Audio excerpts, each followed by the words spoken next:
Hola amigos, yo soy Joma Gálaga y esto es La Voz del 21. Hoy nos toca hablar del Congreso, de una nueva hazaña de nuestro Parlamento que evidentemente ha indignado a más de uno.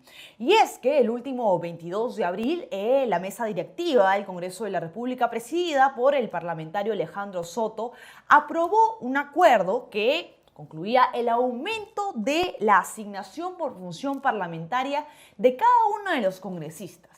Digamos, los parlamentarios reciben mensualmente una remuneración de 15.000 soles. Adicional a esto, por función congresal, ellos recibían un aproximado de 7.300 soles, alrededor de ese monto. 7.000 soles, además de lo que ya mensualmente percibían por su sueldo. Esto aparte de las gratificaciones, del aguinaldo y demás, ¿no? Y aparte del bono por la semana de representación. Entonces, la mesa directiva ha decidido que este bono, esta asignación por función congresal, sea modificada. ¿Sea modificada por qué? Bueno, ellos argumentan que toca actualizar el acuerdo planteado entiendo hace ya varios años.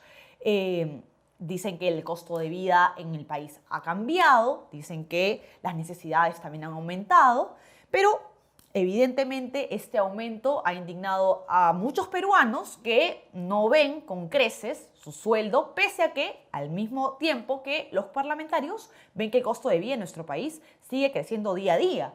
Entonces, este monto por asignación por función congresal se ha modificado, según lo aprobado por la mesa directiva, de 7.300 soles aproximadamente a 11.000 soles. Es decir, los parlamentarios estarían percibiendo en total mensualmente aproximadamente 27.000 soles.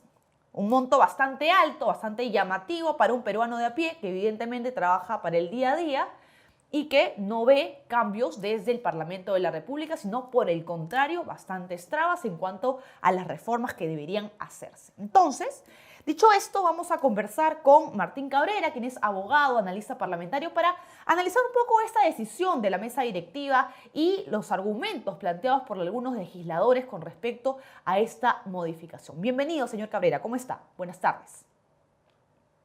¿Qué tal? ¿Cómo están? Buenas tardes. Vale la pena preguntarse, ¿de qué les sirve a los parlamentarios este bono, esta asignación por función parlamentaria? ¿De qué lo utilizan o deberían utilizarlo?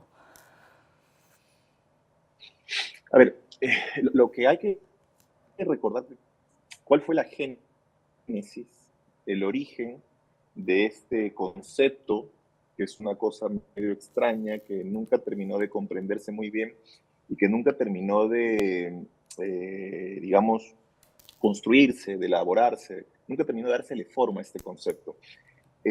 Lamentablemente, cuando ocurre el escándalo de aquel congresista, del congresista Naya, al que bautizaron, ¿no?, con el apelativo del Comepollo, por el escándalo que hubo, la mesa directiva de entonces, presidida por el congresista Javier Velázquez Quesquem, decidió adoptar algunas medidas, algunas acciones para evitar que vuelva a suceder algo así. De acuerdo. Entonces, ¿qué hicieron? Como en ese entonces a los congresistas se les daba una asignación sobre la que tenían que rendir cuentas, es decir, ellos viajaban, hacían sus actividades, gastaban y tenían que regresar a Lima para presentar facturas, boletas, comprobantes, diciendo, hice esto, gasté esto, aquí está el sustento. Como lamentablemente muchos congresistas, porque aparentemente no fue el único caso del congresista Naya, no gastaban el dinero que declaraban o llegaban al punto de adulterar los comprobantes de pago, dijeron, basta ya de esta situación, no puede seguir pasando esto, ¿qué tal si hacemos que SUNAT fiscalice? Así de brillante fue el nota. SUNAT debe fiscalizar y para que SUNAT fiscalice, eso tiene que pasar a formar parte de aquel monto que recibe un congresista una vez al año en el impuesto a la renta. Entonces, se adoptó, ¿no?, la idea de que poniendo ese dinero, afectando ese dinero a la declaración de impuesto a la renta de Quinta, ya SUNAT iba a fiscalizar ese gasto, lo cual no es cierto. porque la naturaleza de la declaración jurada de impuesto a la renta es totalmente otra. No es en lo absoluto de fiscalizar ni de supervisar el gasto que se hace. Pero bueno, Ahora. eso decidieron. Entonces, tenemos un concepto que es el bono o es el concepto de gastos de función parlamentaria, que teóricamente no es remuneración, porque tendría que ser gastado por y para la función parlamentaria, porque la remuneración, como se debe entender, que percibe alguien es la contraprestación por el trabajo efectivamente realizado y que uno tiene la posibilidad de gastarse lo que le da la gana, ¿no? Pero en este caso, este concepto teóricamente debería solo usarse para la función parlamentaria, pero está afectado por el impuesto a la renta de quinta categoría. Entonces, si tienes un monto que llega a tu cuenta y que está afecto al impuesto a la renta de quinta categoría, tú tendrías que entender que eso es renta. Así Ajá. de sencillo. Y tendrías que legalmente tratarlo como renta. Porque si no lo gastas en la función parlamentaria, no hay nadie que te obligue a que lo hagas, ni te van a denunciar por no haberlo hecho. Por lo tanto, la verdad de las cosas, y esto es algo que yo vengo diciendo hace bastante rato, eso es renta, eso es remuneración, eso es sueldo. O sea, el congresista gana 15.600 más los, hasta hoy, 7.200 y pico soles. Si está bien o está mal el monto, yo ahí, y me van a disculpar tus lectores, tus televidentes, yo tengo una posición muy particular que es probablemente políticamente incorrecta. Yo creo que un congresista debe ganar igual que un ministro, y punto. Y lo podemos sustentar en otra entrevista si tú lo prefieres. Pero al margen de eso, ¿no? Y claro, debe ganar más, pero debe también renunciar a un montón de cosas, a la gasolina, a los gastos de los pasajes. O sea, un congresista debe ganar igual que un ministro y comprarse todo. Esa es mi posición y la hacemos a un costado. Ujú. Volviendo al problema que tenemos hoy. Como los congresistas, y es verdad, el costo de vida ha aumentado, las actividades probablemente le representan un mayor gasto y no les alcanza a los que sí están utilizando probablemente bien ese monto, se considera necesario incrementarlo.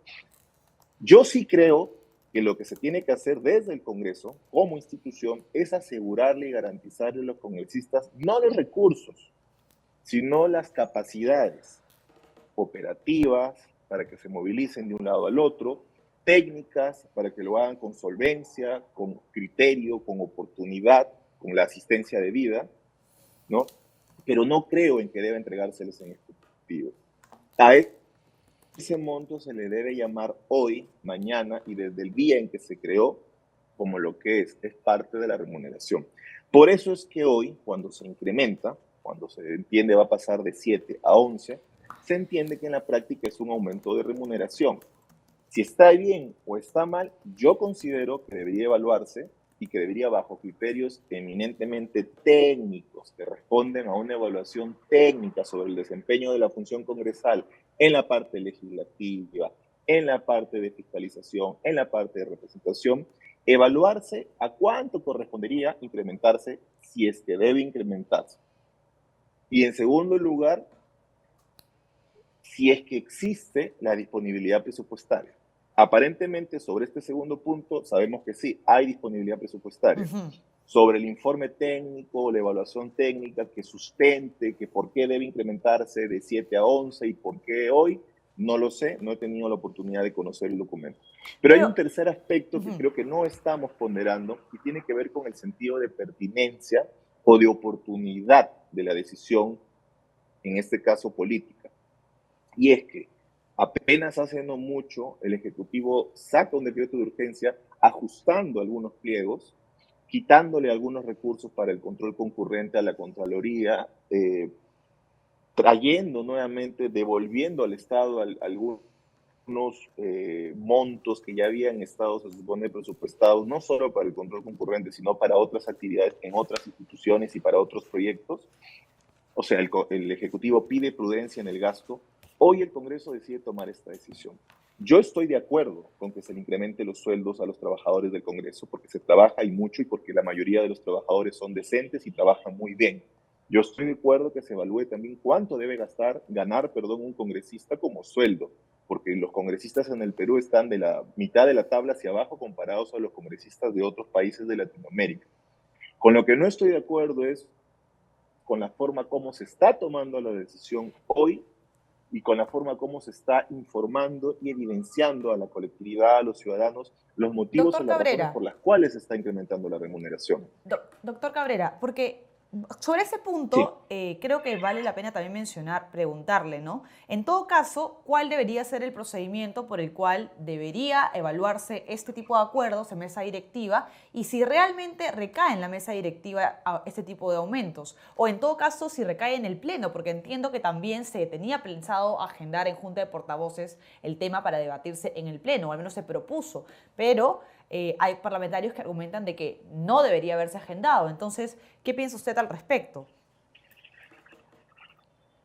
Perdón, se entrecortó la última parte de la Le pregunta. preguntaba si es que debió haberse agendado en el pleno de esta semana a debate este acuerdo, porque hay, como le comento, legisladores que argumentan que debería debatirse si el aumento debería proceder o no. Entonces, mi duda es si este debate es parte de este procedimiento que usted indica debería haberse seguido o no.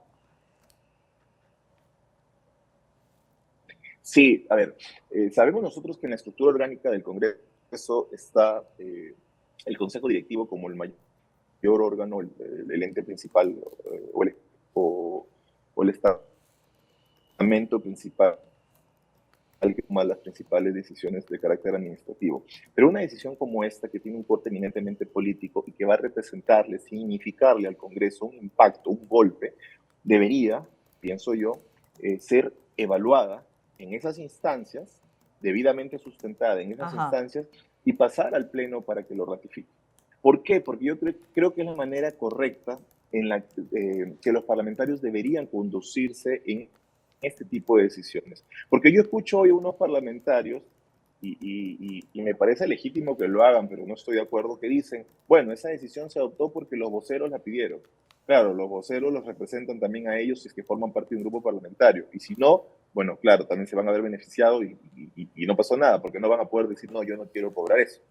Entonces, sí creo que la Junta de Portavoces ha debido guardar los recaudos necesarios, ha debido plantear el espacio necesario para discutir y agotar en esa discusión esto, no solo por el lado político, que parece que lo han resuelto pronto, sino también por el lado técnico. Porque fíjate, hay instrumentos de gestión que tienen la mayoría de entidades, como los planes operativos institucionales, que se supone tienen que revelar al final de un periodo y con evaluaciones por tramos, por trimestres, cómo es que va la marcha. Y esas evaluaciones eh, eh, presentan cuáles han sido los problemas que se van encontrando en el cumplimiento de esas metas que los planes operativos institucionales de cada Ajá. entidad plantea. A mí me gustaría saber si el Congreso de la República está cumpliendo con las metas que se ha planteado en su plan operativo institucional de este año, o si se cumplió cabalmente con las metas planteadas en sus planes operativos, en su plan operativo correspondiente al año 23. Porque yo recuerdo haber revisado el POI o el informe sobre el cumplimiento del plan operativo institucional del 23 y habían algunas observaciones que se hacían sobre, por ejemplo, el desarrollo de algunos programas de participación ciudadana que se vio afectado por la coyuntura política en enero y febrero del año 2023, que no permitió, por ejemplo, que se desarrollaran los programas previstos, que tenía previstos, porque hay mucha actividad en el Congreso que tiene que ver con lo que no hacen los congresistas, sino Ajá. con lo que hace la institución. Y a veces, por la coyuntura política, esas actividades se ven afectadas, porque acá hay que entender algo. A ver, el Congreso y lo que supone la plata que se gasta en planillas en el Congreso, no solamente es para pagar a los congresistas y a los asesores de los congresistas, sino también para cubrir los gastos de todo el aparato y cómo es que se conduce todo el aparato, porque el Congreso es más que los despachos parlamentarios.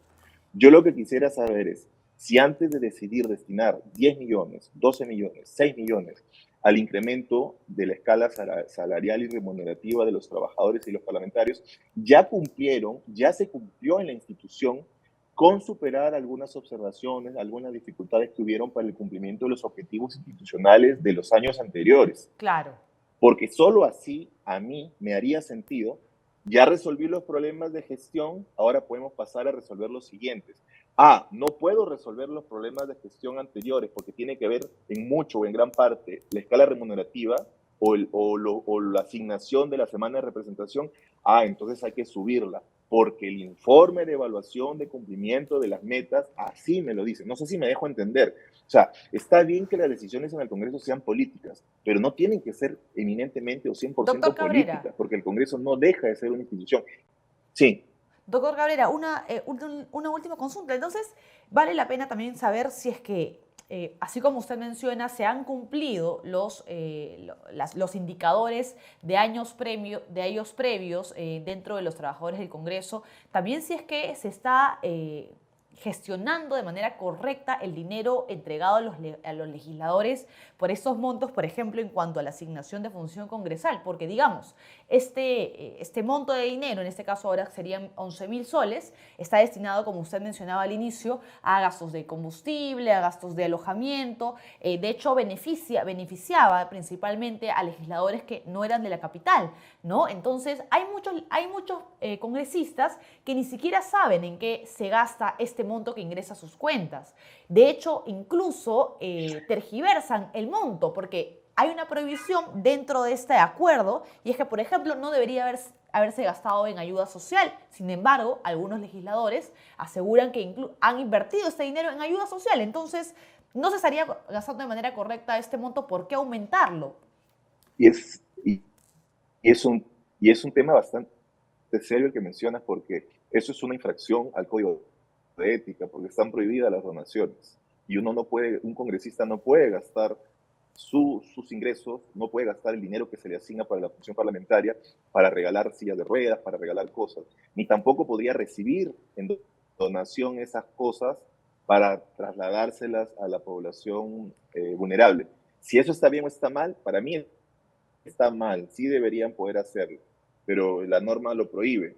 Entonces, dedíquense a corregir primero el reglamento, dedíquense a darle un poco de realidad a la normatividad que hoy regula sus funciones y después a tomar las decisiones de este tipo, porque si no, nos vamos a seguir metiendo en problemas más grandes y esto va a ser una bola de nieve que lo único que va a generar lamentablemente es más desprestigio a la institución parlamentaria, Ujú. a incrementar el nivel de desconfianza en los señores parlamentarios, porque se va a personalizar o se va a atribuir a las personas X, Y, Z este tipo de situaciones. Porque tú has señalado algo bastante cierto.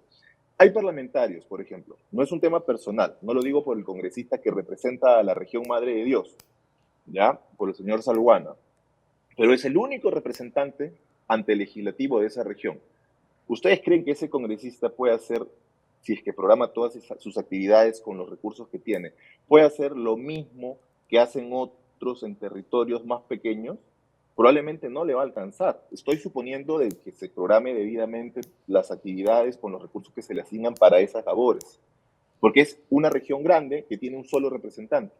Hubo regiones que son grandes, extensas, complejas, como Ancash, que tienen parlamentarios que tienen que atravesarlas de extremo a extremo, o congresistas de Amazonas que tienen que tomar, no sé, pues el transporte marítimo, acuático, perdón, para irse de un extremo al otro, viajando 3 horas, 4 horas, donde movilizarse les puede costar por el combustible 4.000 soles, 3.000 soles. Ahí se Claro, gastan claro. prácticamente un tercio o la mitad de esa asignación. Entonces, yo lo que quiero entender es cuál es la lógica de esto, porque hay congresistas que lamentablemente sí se pueden ver perjudicados y son los que Claro. tienen que trasladarse a los lugares más alejados de las capitales de provincia de las regiones a las que ellos representan. Por eso, nuevamente repito, yo puedo sonar políticamente incorrecto, pero tengo que decirlo porque conozco el Parlamento, he trabajado ahí, porque tengo cierto conocimiento de algunos asuntos de gestión y sé cómo más o menos se mueve una institución. Los parlamentarios, por el nivel de responsabilidad y las limitaciones y restricciones que tienen para contratar ellos y sus familiares, a mi juicio deberían ganar más. De acuerdo, de acuerdo. Pero las decisiones que ellos tomen, a mi juicio, deberían responder a sustentos técnicos, porque no solo basta con que se diga hay disponibilidad del recurso, no solo basta con que se diga todos los políticos están de acuerdo, o sea, políticamente la decisión está tomada, tiene que responder también a un criterio técnico De acuerdo, y lo doctor otro tiene que ver con la Cabrera. oportunidad. Le agradecemos que nos haya acompañado el día de hoy para poder dentro de todo, darnos su visión, ¿no?, de lo que es esta decisión del Parlamento, que dentro de todo podría iniciar a repartirse a partir del próximo mes. Le agradecemos el tiempo. Gracias por su tiempo. Este fue el doctor Martín Cabrera, quien es abogado y analista parlamentario, para acompañarnos a analizar la decisión de la mesa directiva de aumentar la asignación por función congresal de 7.000 soles a 11.000 soles. Algunos están en contra, de hecho muchas personas están indignadas por este aumento con respecto a el trabajo que viene realizando el Parlamento, ¿no? Digamos, la aprobación de los congresistas del actual Congreso no excede los 2 dígitos. Entonces, evidentemente es una decisión que a muchos puede preocuparles, o sea, teniendo en cuenta que el bolsillo de los peruanos tampoco tiene muchas modificaciones, ¿no? Y por el contrario, los gastos que todos tenemos siguen aumentando día a día. Eso fue todo por hoy. Nos vemos más adelante.